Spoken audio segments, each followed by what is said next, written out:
Welcome to episode 285 of the Flying Free podcast. Today, I have a special guest. She's a friend of mine, and she's also a coach inside of the Flying Free program. Her name is Susan Estringel. I should know. Did I say that right? Oh, good. Yeah. All of a sudden, I was like, wait a minute. I don't think I really say your last name very often or have the opportunity to. But all right, Susan Estringel, she's a life and relationship coach, yogi, and music therapist with a message of self-compassion and resilience. Drawing from her own journey as a survivor of emotional abuse, Susan brings a personal perspective to conversations around Christian abuse survivors who have affairs. With a passion for lifting others up to find and reclaim their voice, Susan offers a unique blend of lived experience and professional expertise in navigating the complexities of healing after having an affair. She specializes in rewiring limiting beliefs, setting boundaries, and shedding the heavy burdens of shame and guilt associated with affairs. So, welcome to the Flying Free podcast, Susan. Well, thank you, Natalie, for having me. Yeah. I'm excited to have this discussion today. I think it's an important discussion. It's not something we've ever talked about on Flying Free before. It's a really it's unique, it's very painful. There's a lot of shame surrounding this topic. And yet we do have several women inside of Flying Free who have been vulnerable and honest and shared that they have had affairs and they're looking for help and healing, but it's a tricky situation because they're also living in an abusive home. And so we're going to start actually by listening to a question that a listener on the Flying Free podcast sent in. We're going to listen to her express what it's like to have had an affair, but also to be living in an emotionally abusive relationship. And Susan, I'm going to just have, I wanted to invite you on this podcast so that you could address this issue, since this is something that you actually work with women on a regular basis. All right, so let's listen to the question. And for those of you who are on, we're going to actually just play the question here for those of you who are watching on YouTube. And so the audio is not going to be as quality as it will be if you just listen to it on the podcast, but we'll do our best here with YouTube. It doesn't have to be labeled what it is that I've been going through for 28 years. My husband is the kind that rages, humiliates, belittle, called names, and it's not all the time. It's just once in a while. It'll just be whenever I have to bring up a concern, or whenever we have a disagreement about something, or he doesn't like my tone. So usually I've learned to not engage too much so that I don't get that kind of reaction from him. And it's calmed down quite a bit, but it's still been happening. Well, instead of dealing with this, now that I know that I've kind of been feeling something's wrong for a long time, and now that I know what it is, instead of dealing with it, I chose the wrong path and I had an affair. Now that I've had the affair and I've been dealing with the outcomes and the consequences of it, because my husband found out, of course, now he wants to work it out. I feel like I want to work it out, but the rage, the anger is so much worse, so much worse. So my question is, I don't even know, like, because of what I've done, like, how long do I let him do this, continue this? Because I'm pretty tired and I really don't know.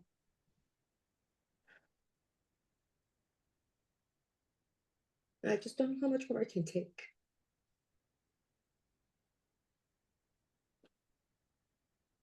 Wow. It's heartbreaking to hear that. And I just, she is expressing what she's not the only one who's going through this. She's expressing what many women are going through in shame and silence. And I'm wondering what your reaction is just to hearing her share her experience. Well, I have a lot of compassion for her, and my heart just breaks about the situation that she's in. And kind of the first thing that comes to mind that I want her to know is that she is not alone.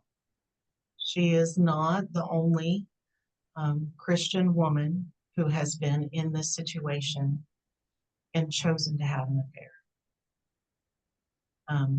I've coached women and you've coached women. We've seen within the community that this is something that does happen. Yes. Why do And you, oh, go ahead. I was going to say it, and it happens in response to the pain that she's experiencing inside her relationship. Right. Right. Right. Oh, we're having a little bit of feedback on, hopefully that was the only time. Did you hear that? I did not hear it. Oh, okay. So, Okay. So what would you, if we were going to be in a coach, if you were to coach her, what would the first thing be that you would address with her? um, I would want her to hear that she said she took the wrong path. Yeah, I noticed that too. Yeah. And what I would offer to her is she made a choice, right? When we think that we made the wrong path, we make ourselves wrong or a bad person, Mm-hmm. right? And and I would say just from coaching the women that are within the flying free community that we know how caring and loving and hardworking they are.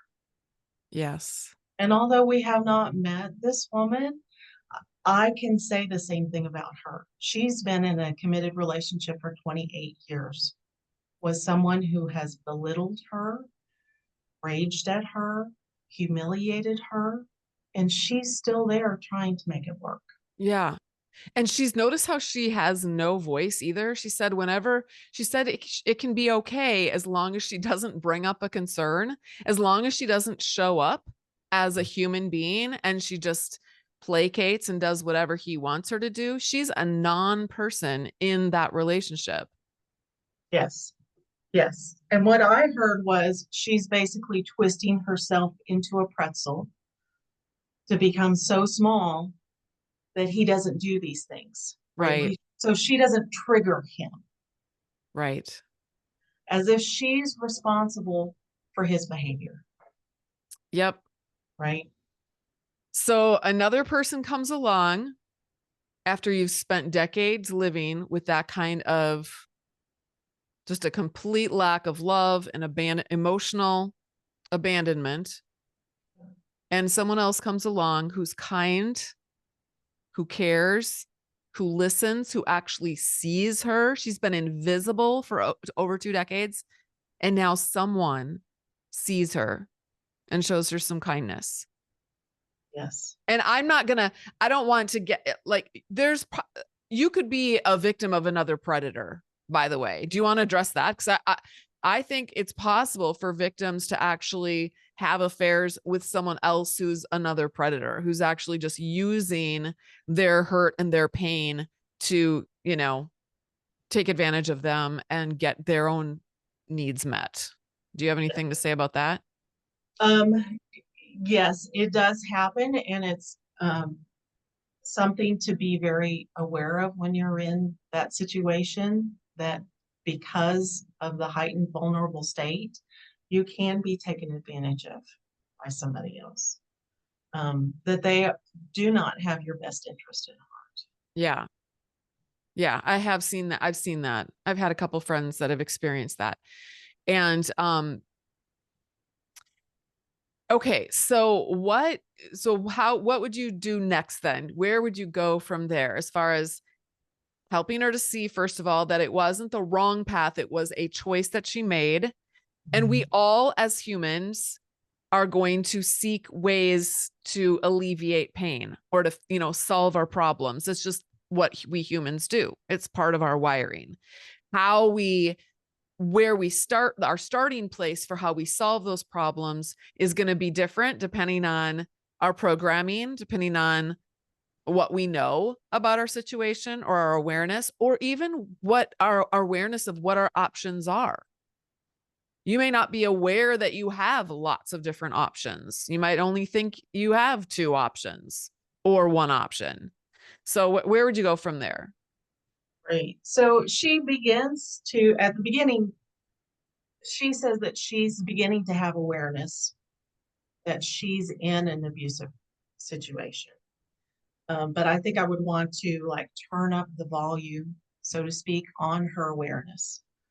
Like, let's talk about what happens when we have a conversation with our partner and ask them, talk to them about finances or something that's possibly um, an area where there may be normal conflict between couples, right? And what a normal response looks like and what a unhealthy response looks like. Okay. So, if I come to my spouse and I say, hey, money's a little tight this month, we need to work on or watch what we're spending, right? A healthy person would say something like, tell me more about that. What's going on, right? I haven't had a chance to look at our checking account, right? Thanks for bringing this to my attention, right? Yeah. And then there's a conversation about what can we do together jointly as a couple to make sure that, this thing doesn't happen, right? What I'm suspecting is happening when she brings normal concerns up to her spouse is that, he denies what's going on, then he attacks her, and then he reverses the roles and he becomes the victim and it becomes all her fault, right? Yes. Right. And of course, the acronym for that is DARVO. Can you say, do you know what the DARVO stands for? Do you want to say it? Deny, attack, reverse, victim, offender. Yes. Right. I noticed that towards the end, she said she's still, she'd like to work things out with him. Mm-hmm. And I think that's part of that programming that says I'm responsible. I'm responsible to fix the relationship. I'm responsible to show up the way that I need to show up to make him comfortable or to make him happy. And now I really screwed up. So now I'm responsible to fix that mess. And now I owe him. There's like I think a sense of like, now I owe him before, but I think she's always thought that she owes him. I think that's like, just now that she had the affair, it's maybe more tangible to her, or she's got like a more of a reason that she can come up with in her brain. But I think before she probably felt that way too. Well, I married him. I made that choice. So now I owe him my life. I owe him to be whatever it is that he wants me to be, which means that I can't be myself. I can't be a person with Yes. needs and desires and The deserving voice. of respect. Yes. Yes. Yes. And, I wanted to highlight too, when she talks about how long, she asked the question at the very end, how long should I continue to allow him basically to rage at me because of what I've chosen to do? Yeah. And we can really hear at the end the desperation in her voice. And I wanted to talk about what happens when you get stuck in that situation between I have beliefs, or my perception of my beliefs is that I need to stay in this relationship, right? The church Yeah. tells me I must be here, I have to stay. And you feel stuck and there's no place to go, right? And I want to let her know if she's having the thoughts about, I wish he would just die so I could get out, Mm-hmm. or she's thinking about killing herself, that is something that happens in these relationships when we feel like we have nowhere else to go. Yeah. And there are other options, right? What's interesting is that if you think about the church's response overall in general, and of course I'm speaking in generalizations, I'm not saying that every church would respond this way, but from my experience and from the experiences of literally thousands of women that I've talked with over the years, a church would, generally speaking, support the partner if there's an affair that happens, or if a partner cheats. The church would support the partner who was not the quote unquote faithful partner, Yes, especially if that faithful partner said, "Oh, I forgive the cheater and I'll take them back." The church will support that, because now we're talking forgiveness, and we're talking, and they even encourage, like, if women, I've noticed, if women are victims of someone who's cheating on them, and usually with men, if your man's a cheater, it's often a perpetual thing. It's a serial. From what I've seen, a lot of times when men are cheating on women, they're doing it serially, because it's more acceptable in our culture for men to do that. They have sexual needs. That's the idea. That's the myth that is promoted in our culture, I think. And so, but I've had friends whose husbands have cheated on them, and when they've taken their husband back, the church really supports them and encourages them to do that. Good for you. You forgave your husband. Let's keep the relationship together at all costs. It's always keep the relationship together no matter what, even if yes, it means forgiving over and over and over again. In this case, with a woman who's a victim of chronic emotional and spiritual abuse, sometimes physical abuse as well, and there's a lot of fear and control and power over tactics happening, who goes and has an affair as an outlet or a way of relief, the church is going to encourage the abusive man and praise and give accolades to the abusive man, actually, for taking her back. And it's so twisted, because he wants to take her back because he always wants to have control over her. An yes, abuser wants control and power over his victim. So of course he's going to take the woman back, because he wants to continue to maintain his power. And now he's got the perfect leverage to do that. yes, If he didn't think he had it before, which he already did, but now he's going to use that as leverage until the day she dies. She owes him her life now because she did that thing. And the yes, church will say, yes. yes. That he has the right to guilt her and shame her. Yeah. Yeah. Yep. And it's a no. There is no redemption for her. There's no opportunity for redemption for her in this story, if you think about it. Yeah.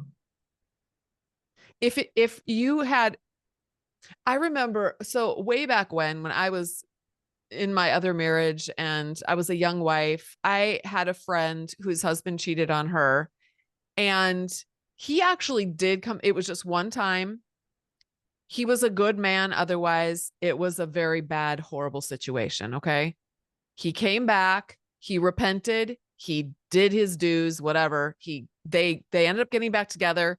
To this day, they have a strong, healthy marriage. They ended up having this was before they had children. Ended up having a family. They have a strong, healthy marriage today.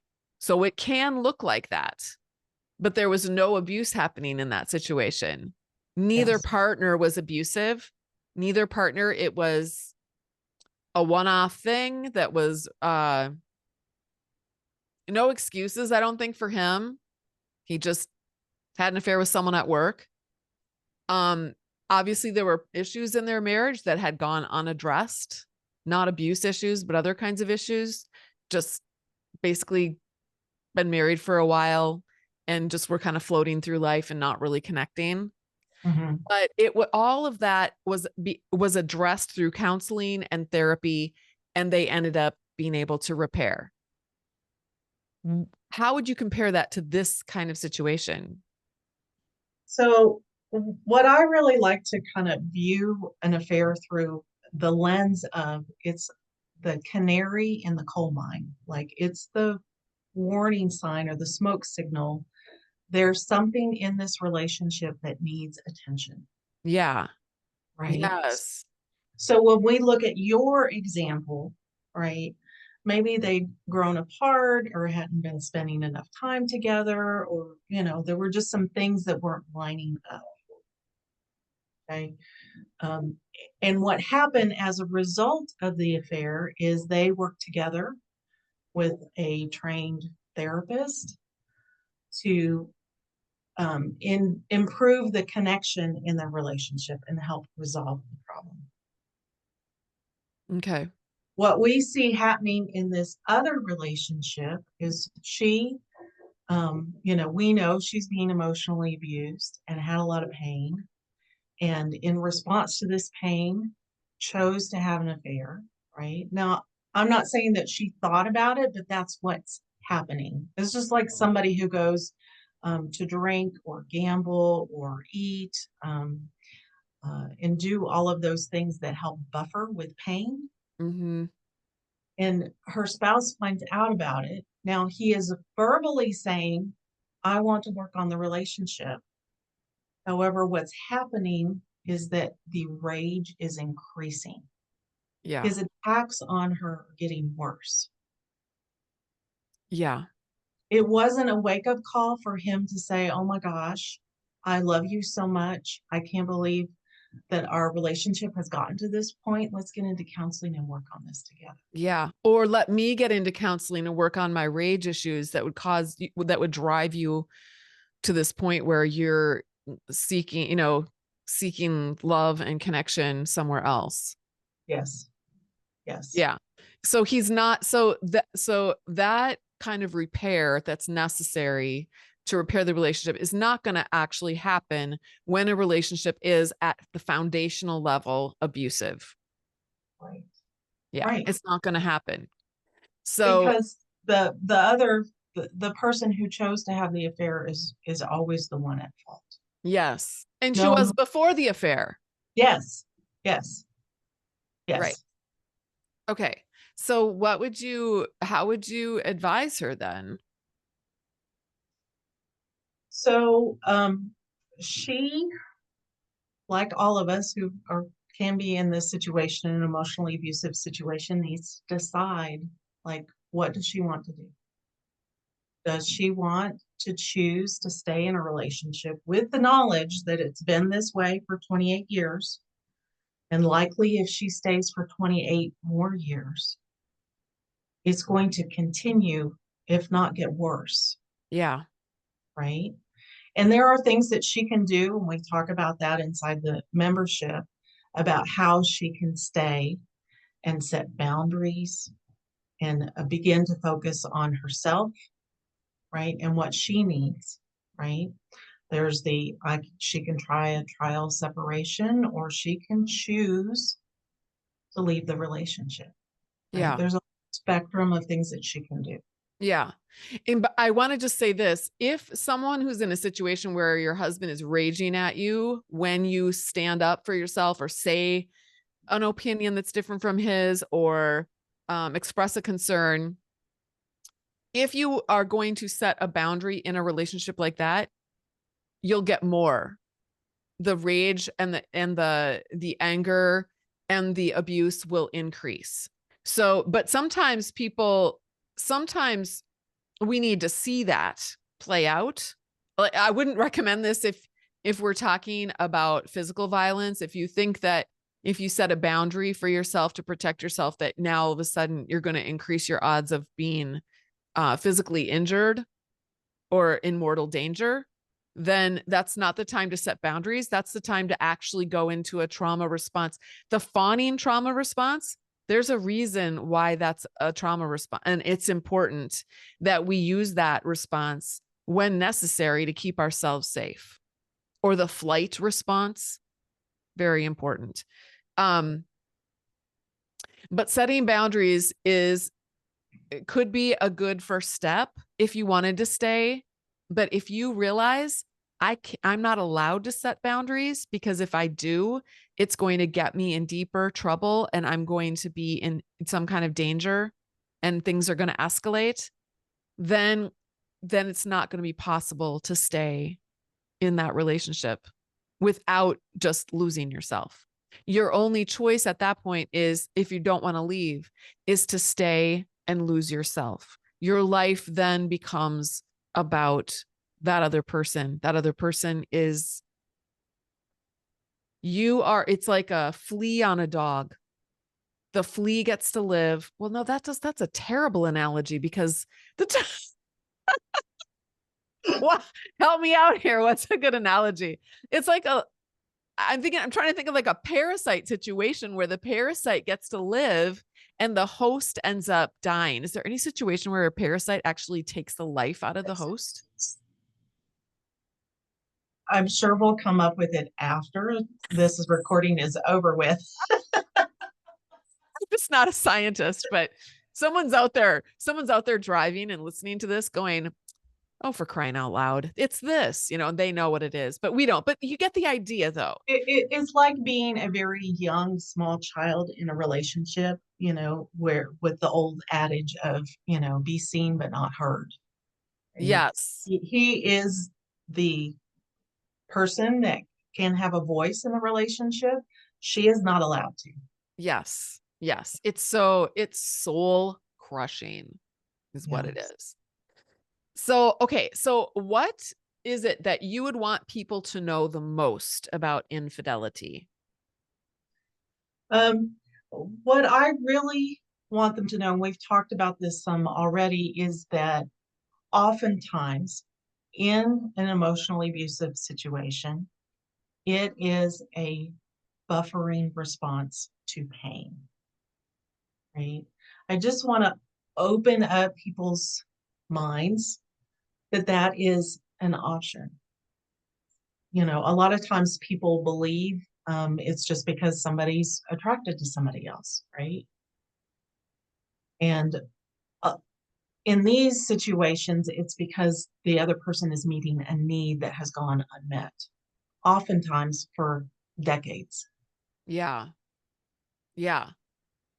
Okay. So one of the questions that you had said that we could talk about, I'm so curious about it. You said, how can Christian beliefs and expectations around marriage contribute to infidelity? So you wouldn't think that, because I would think, well, if your Christian beliefs and expectations are, the way I grew up, it's like there's so much shame around that kind of thing that you would avoid that if you could, or you'd try to like put that out of your mind. Or, if someone was being kind to you, you might, depending on the circumstances, you might, I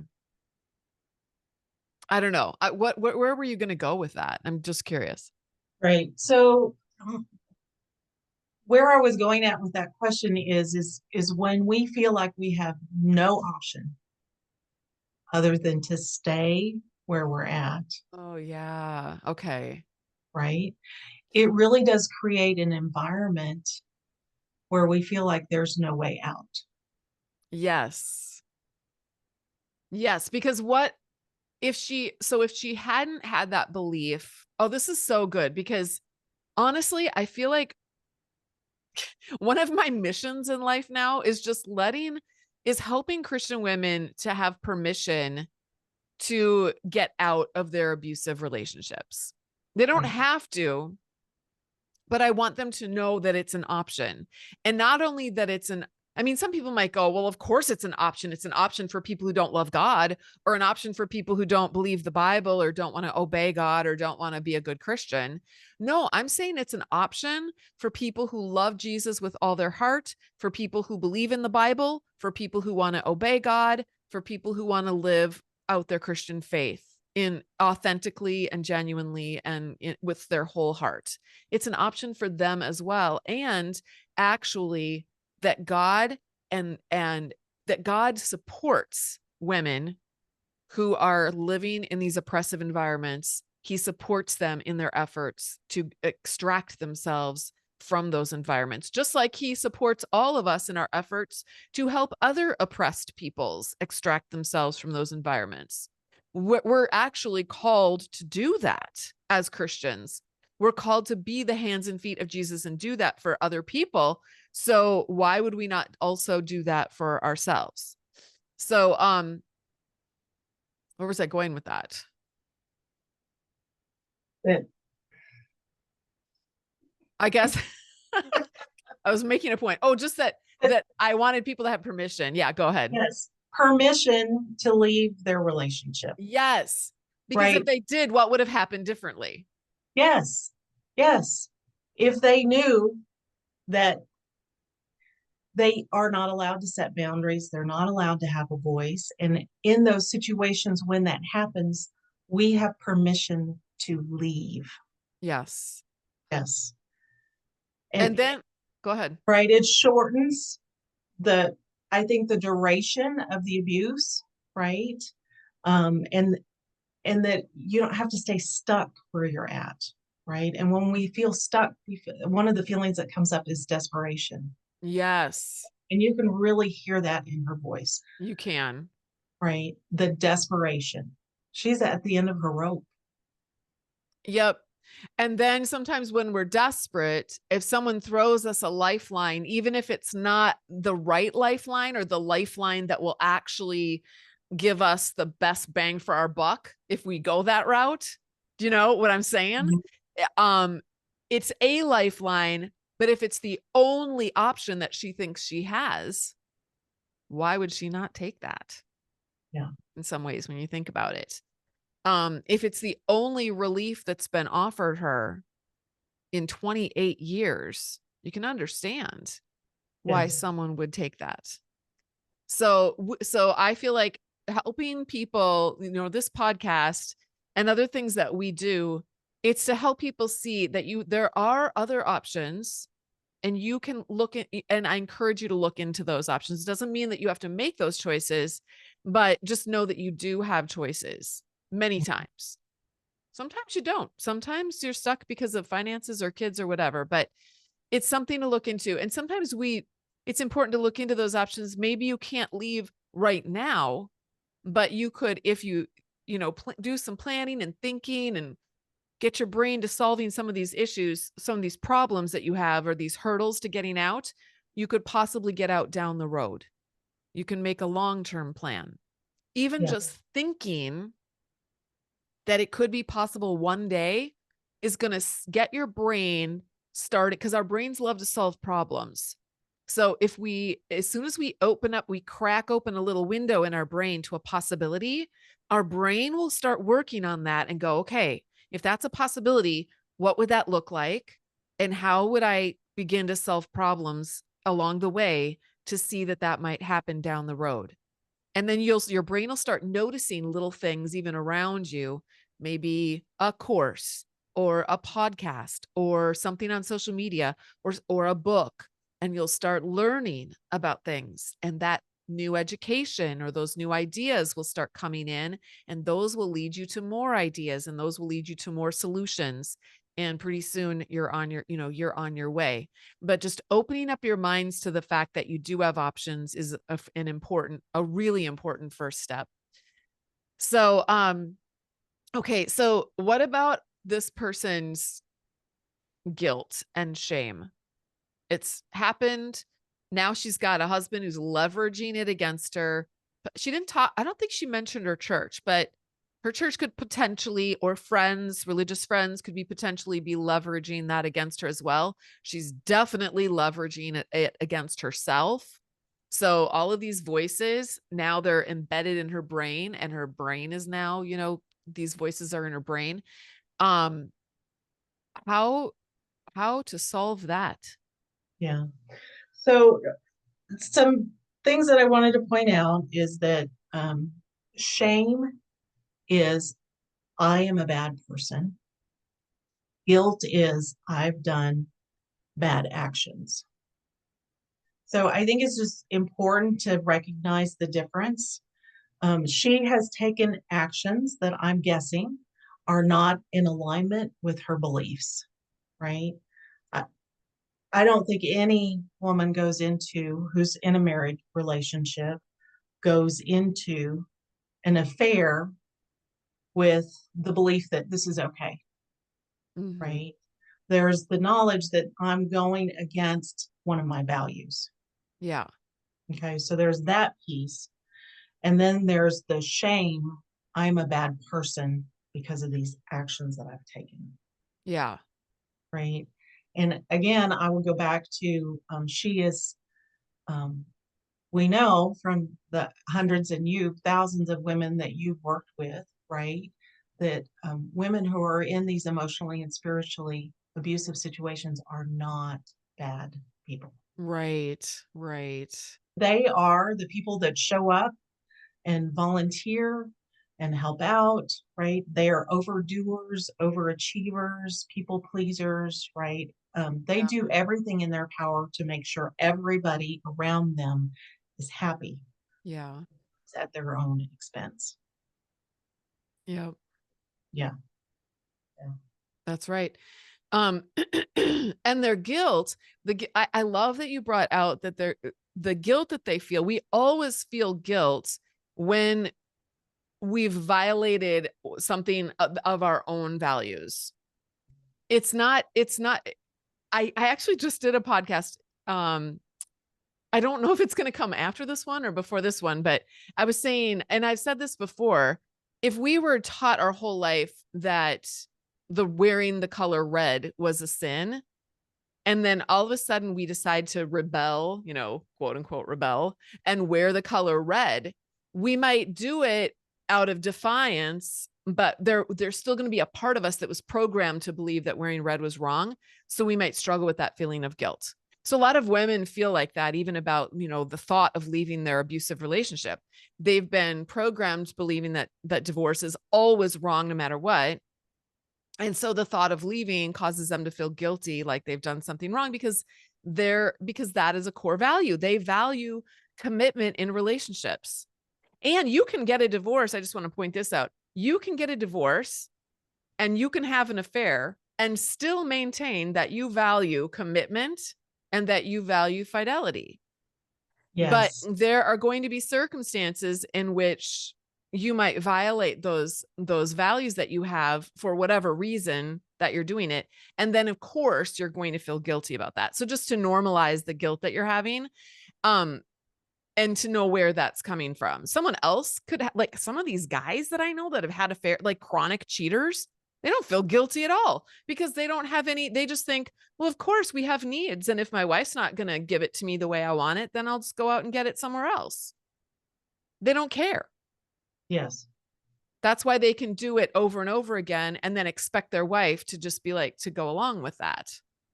But this woman cared.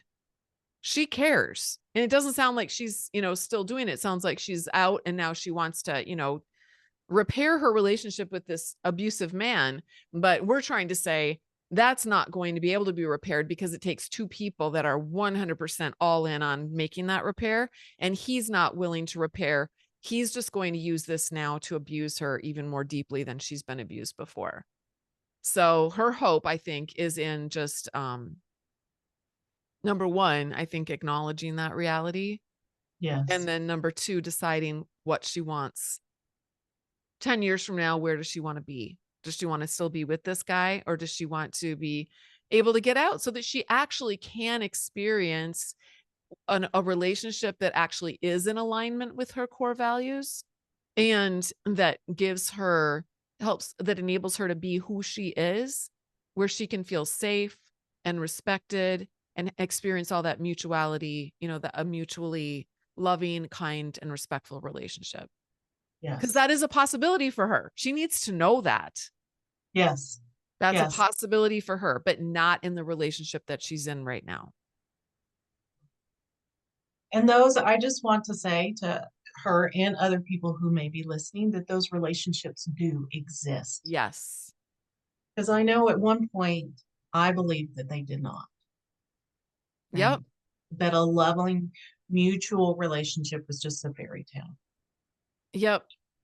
And And that I needed to continue to stay in the relationship that I needed to stay in. Yeah. And you and I both know too, from working with enough women, that we've seen women come out of abusive marriages and actually establish themselves in healthy relationships. And they I mean, it's not like we ride off into the sunset or anything, but it's a completely different, it's a 180 turn. It's a night and day difference in what we're experiencing and what they're experiencing in their new relationship. Yes. So definitely possible and even probable if that's what you want. All right. So Susan, I'm sure there are people listening who are maybe they've never told a soul and never even knew that there was help for Christian women who have had affairs. Or maybe there's women who are listening right now who are having an affair and who feel stuck in a cycle and don't know what to do. And I'm just wondering if you could tell us where they could find you and what you offer as far as help for them. Mhm. So they can find me on Instagram at called to help others. And then my webpage is also the same, www.calledtohelpothers.com. Okay. And I do offer one-on-one coaching packages to work with them. Okay. All right. And I will put those links in the show notes for anyone who wants direct links. Otherwise, you can just, put it in your browser and you should go directly to Susan's page. Is there anything else that you want to share with us before we close? I would just say that women who find themselves in this situation, that self-compassion Mm, is key, right? yep. Yep. And that a lot of times we need to have somebody in our exterior environment offer that self-compassion so that we can learn to offer that self-compassion to ourselves. Right. Thank you so much. Thank you. Really, thank you so much for coming on here and talking about a very difficult topic that I think needed to be addressed. Thank So you.